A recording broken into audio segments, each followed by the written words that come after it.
Hello students. आज हम लोग इस वीडियो में देखने वाले हैं इलेक्ट्रिक पोटेंशियल के बारे में जानकारी कि इलेक्ट्रिक पोटेंशियल क्या होता है। उससे पहले मैं आपको ये बताना चाहूँगा कि अगर आपने मेरी पिछली वीडियो नहीं देखी है तो वहाँ पर आप पहले उसको देख लीजिए, क्योंकि मैंने वहाँ पर थोड़ा इंटीग्रेशन का कॉन्सेप्ट आपको बताया है कि कैसे सॉल्व होता है। अगर आप देख लेंगे तो यहाँ पर इसमें जो इंटीग्रेशन का यूज होने वाला है वो आप बड़ी आसानी से उसका यूज कर पाएंगे, उसको समझ पाएंगे। तो चलिए पहले इलेक्ट्रिक पोटेंशियल के बारे में देख लेते हैं कि होता क्या है। जैसे कि यहाँ पर लिखा है, किसी चार्ज या इलेक्ट्रिक फील्ड की प्रेजेंस में किसी टेस्ट चार्ज को अनंत से किसी पॉइंट तक धीरे धीरे लाने में जो वर्क होता है वही कहलाता है हमारा इलेक्ट्रिक पोटेंशियल। यहाँ पर कुछ पॉइंट है जिसे आपको याद रखना है कि जब इलेक्ट्रिक पोटेंशियल निकाला जाता है तो पहले से ही वहां पर कोई या तो चार्ज उपस्थित होना चाहिए या फिर इलेक्ट्रिक फील्ड प्रेजेंस होनी चाहिए। अगर वहां पर है पहले से ही तभी आप इलेक्ट्रिक पोटेंशियल को बता सकेंगे।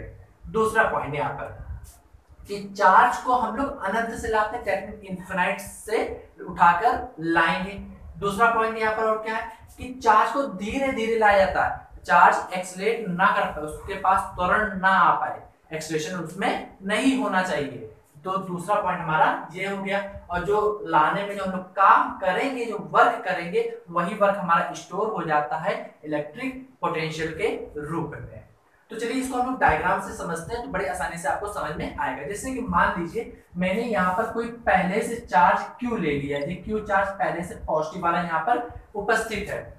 अब जिस चार्ज में यहाँ पर है पहले से, तो इसकी प्रेजेंस में अब हम लोग इनफिनाइट से कोई चार्ज लाएंगे। इनफिनाइट हमने मान लिया कि हमारे यहाँ पर ये इनफिनाइट है और यहाँ पर चार्ज कोई दूसरा चार्ज है Q नॉट, टेस्ट चार्ज की तरह आप उसको ट्रीट कर लीजिए।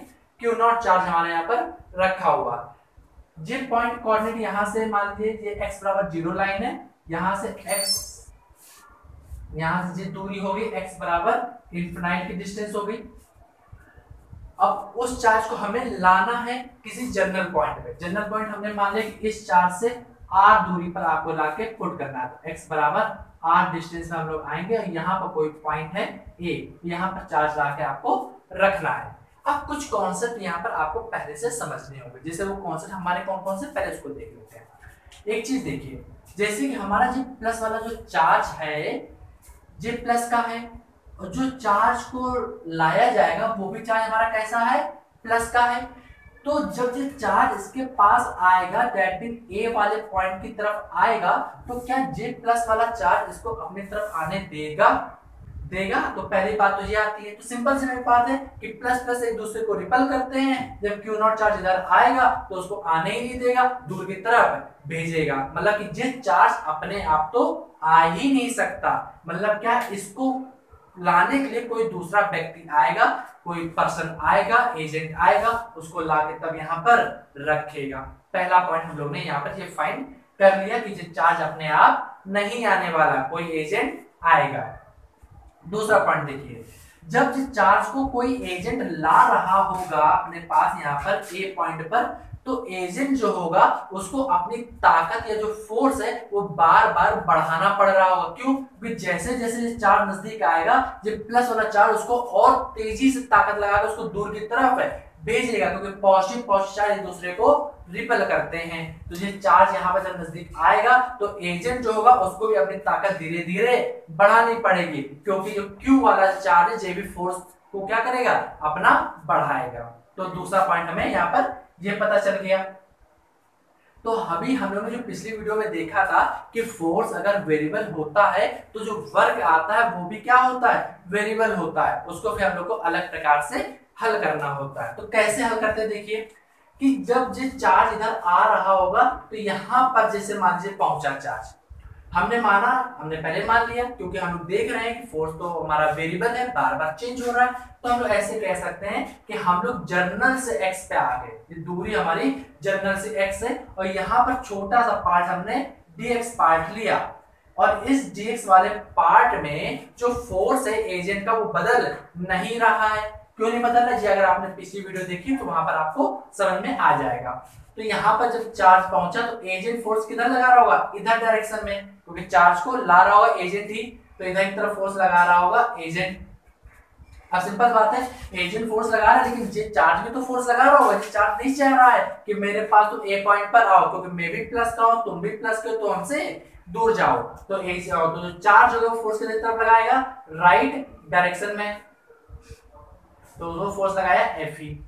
तो एक चीज देखिए कि यहाँ पर तभी मैंने पॉइंट लिखा है धीरे धीरे, धीरे धीरे मतलब क्या कि जितना फोर्स क्यू चार्ज लगा रहा होगा उतना ही फोर्स हमारा एजेंट भी बार बार लगा रहा होगा। अगर चार्ज ने फोर्स लगाया 10 न्यूटन का, तो एजेंट भी अपना फोर्स बढ़ा के कितना लगा देगा, 10 न्यूटन का। अगर चार्ज ने 15 न्यूटन किया तो एजेंट भी 15 न्यूटन का फोर्स लगाने लगेगा। तो हम लोग क्या करते हैं, यहाँ पर हम लोग इस छोटे से वाले पार्ट का dw लिख लेते हैं, क्योंकि इस छोटे वाले पार्ट में एजेंट का फोर्स बदल नहीं रहा, ना ही हम लोग कहेंगे कि इलेक्ट्रिक फील्ड का फोर्स चेंज हो रहा है। तो हम लोग इस छोटे वाले पार्ट का वर्क निकाल के लिखते हैं। तो क्या लिखा जाएगा, देखिए dw बराबर एजेंट का फोर्स इनटू df, छोटे से पार्ट का वर्क, क्योंकि इस छोटे वाले पार्ट में एजेंट का वर्क चेंज नहीं हो रहा है।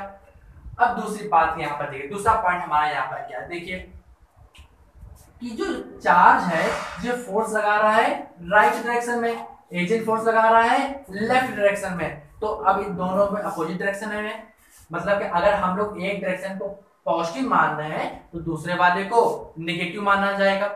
और यहाँ पर जो हम लोग फोर्स लेते हैं, जो पोटेंशियल निकाला जाता है वो चार्ज के कारण निकाला जाता है। दैट मीन इस चार्ज के अकॉर्डिंग का फोर्स देखेंगे तो इस चार्ज वाला फोर्स कहाँ लगा रहा है, राइट डायरेक्शन में लगा रहा है, तो राइट डायरेक्शन को हम लोग पॉजिटिव लेंगे और एजेंट वाले फोर्स को हम लोग लेंगे नेगेटिव डायरेक्शन का।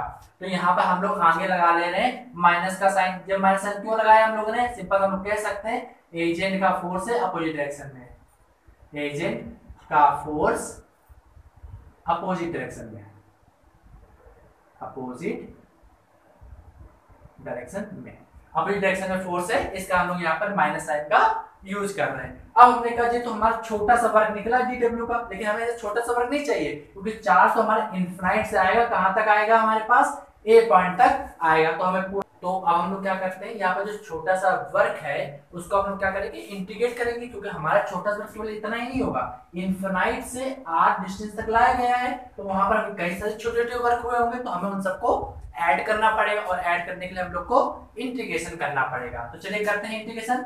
Integration of dw equal to minus integration of fa into dx, ये हमारा इंटीग्रेशन बन गया। अब इंटीग्रेशन होगा तो कहां से कहां तक होगा, वर्क किया तो किया कहां तक जा रहा है, देखिए सबसे पहले कहा था इनफिनाइट पे, फिर कहां पर आया है, आर डिस्टेंस दूर पर आया है, तो हम लोग क्या लिखेंगे, इनफिनाइट से आर तक किया जाएगा हमारा इंटीग्रेशन। और जब हम लोग इसको हल करेंगे तो क्या बनेगा, देखिए छोटे छोटे वर्क को जब जोड़ देंगे तो हमारा बन जाएगा completely work, W capital W हो गया बराबर माइनस FA क्या, एजेंट का वर्क, और एजेंट कितना काम कर रहा होगा, जितना ये फोर्स चार्ज लगा रहा होगा प्लस क्यू वाला, तो उतना ही फोर्स हमारा किसका होगा, एजेंट का होगा। तो चार्ज का जो फोर्स लग रहा होगा वो कितना फोर्स होगा, देखिए इंटीग्रेशन इनफिनाइट से आर तक 1/4 pi epsilon not, charge force कितना लगा रहा है, कितनी डिस्टेंस पर, x डिस्टेंस पर फोर्स कितना लगेगा, चार्ज कौन कौन से, q और q नॉट, तो यहां पर लिख लेते हैं q not upon x square. तो ये हमने फोर्स की वैल्यू लिख ली, एजेंट का फोर्स इनटू dx। अब हम लोग इसको सॉल्व करना है, तो इसमें जो कांस्टेंट टर्म है इसको बाहर निकाल लेते हैं, जिससे हमारा है क्या 1/4 pi epsilon naught q not integration infinite से r तक, फिर आगे क्या बचेगा हमारा 1/x² इनटू dx। अब हमें इस इंटीग्रेशन को सॉल्व करना है, तो सॉल्व कैसे होगा, देखिए w बराबर minus 1/4 pi epsilon naught q not bracket के अंदर, इसको ऊपर ले जाएंगे तो बचेगा, इसको थोड़ा सही से करते हैं, इंटीग्रेशन x की पावर -2 इनटू dx, और लिमिट इनफिनाइट से r तक। जब इसको आप हल करेंगे तो चलिए अब इसको आगे और सॉल्व करके देखते हैं कैसे होगा। W इक्वल टू माइनस का 1/4 pi epsilon naught q not, जब आप इसका इंटीग्रेशन करेंगे तो वैल्यू आएगी x की पावर -1 अपॉन -1, लिमिट जाएगी इनफिनाइट टू r के बीच में। अब इसको आगे और सॉल्व कर लेते हैं, तो W बराबर क्या बचेगा, कार वर्क बराबर माइनस, देखिए नीचे वाला जो माइनस है ऊपर वाला माइनस कैंसिल आउट हो जाएगा, तो इधर माइनस हट जाएगा, तो हमारा जो बचेगा वैल्यू क्या, मैं यहाँ पर आगे कर लूंगा, तो माइनस माइनस कैंसिल आउट हो गया, तो 1/4 pi epsilon not Q not, bracket के अंदर क्या आएगा, इस x पावर माइनस 1 को उठा के नीचे ले आएंगे तो बन जाएगा 1 बाई एक्स, लिमिट जाएगी इनफिनाइट टू r। जब आप लिमिट को पुट करिए देखिए वैल्यू क्या मिलेगी, 1/4 pi epsilon not Q not, पहले लिमिट पुट करी जाएगी ऊपर वाली, फिर पुट करी जाएगी नीचे वाली। जब आप इसको पुट कर लेंगे तो 1 बाई इनफिनिट तो 0 होता है, तो बचेगा केवल 1 बाई r। तो वर्ग बराबर आ गया 1/4 pi epsilon not Q not upon r। तो ये आपका निकल के आ गया वर्क। इसी वर्क को हम लोग पोटेंशियल एनर्जी भी कहते हैं। जब अभी आगे हम लोग पढ़ेंगे सिस्टम की पोटेंशियल एनर्जी क्या होती है, तो वहां पर हम लोग इसी को हल करते हैं, उसी को निकाल के देखते हैं। जैसे अभी हम लोग ऊपर डिफरेंशियल पढ़ी थी कि टेस्ट चार्ज को लाने में जो कार्य किया जाता है वही हमारा कहलाता है पोटेंशियल, इलेक्ट्रिक पोटेंशियल। तो यहाँ पर क्यू नॉट चार्ज को लाया गया था, तो क्यू नॉट चार्ज को लाने में जो कार्य किया गया वही हमारा क्या होगा, पोटेंशियल। तो यहाँ पे इसी फॉर्मूले को थोड़ा और ड्राइव करके आपको लिखना पड़ेगा। कैसे लिखना पड़ेगा, देखिए हमने इस क्यू नॉट चार्ज को लाए थे हम लोग, यहाँ देखिए क्यू नॉट चार्ज था तो उसको उठाकर हम लोग डब्ल्यू के नीचे ले आ रहे हैं, तो W upon Q naught equal to हो जाएगा 1/4 pi epsilon naught Q upon R। और इसी W अपॉन क्यू नॉट को ही हम लोग कहते हैं V, पोटेंशियल कहा जाता है। या फिर यूनिट चार्ज को इनफिनाइट से किसी पॉइंट तक लाने में जो वर्क किया जाता है वही कहलाता है हमारा इलेक्ट्रिक पोटेंशियल। तो यहाँ पर पॉइंट देख लीजिए, क्यू नॉट चार्ज को लाने में किया गया कार्य W है, तो यूनिट चार्ज को लाने में किया गया कार्य कितना होगा, W अपॉन क्यू नॉट। तो वही हमारा आंसर हो गया। तो आई थिंक आपको उम्मीद करता हूँ समझ में आ गया होगा कि V की वैल्यू हमने कैसे यहाँ पर निकाली है। मैं यहाँ पर आपको एक पॉइंट और बताना चाहूंगा कि जो वेक्टर क्वांटिटी होती है वो हमारी स्केलर होती है। इस चीज को याद कर लीजिएगा। जैसे मैं यहाँ पर नीचे लिख ले रहा हूँ, पोटेंशियल इज अ स्केलर, ठीक है, पहला पॉइंट। बी नंबर पे आप याद रखेंगे, पॉजिटिव चार्ज का पोटेंशियल पॉजिटिव होता है और नेगेटिव चार्ज का पोटेंशियल नेगेटिव होता है। इस चीज को याद रखिएगा हमेशा, पॉजिटिव चार्ज का पोटेंशियल पॉजिटिव होता है और नेगेटिव चार्ज का पोटेंशियल, यहाँ पर लिख देते हैं नेगेटिव चार्ज का पोटेंशियल नेगेटिव होता है। दिस सी पॉइंट, इसे इन तीनों पॉइंट को आपको याद रखना है और इसके ऊपर हम लोग आगे कॉन्सेप्ट देखेंगे। तो उम्मीद करते हैं कि आपको इलेक्ट्रिक पोटेंशियल के बारे में जानकारी समझ में आ गई होगी। अगर कोई डाउट लगे यहाँ पर कि मैंने कैसे सॉल्व किया है तो कमेंट करके आप हमें जरूर बताइएगा। तो चलिए अब मिलते हैं नेक्स्ट वीडियो में, एक नया टॉपिक को लेते हैं, वहां उसको कवर करके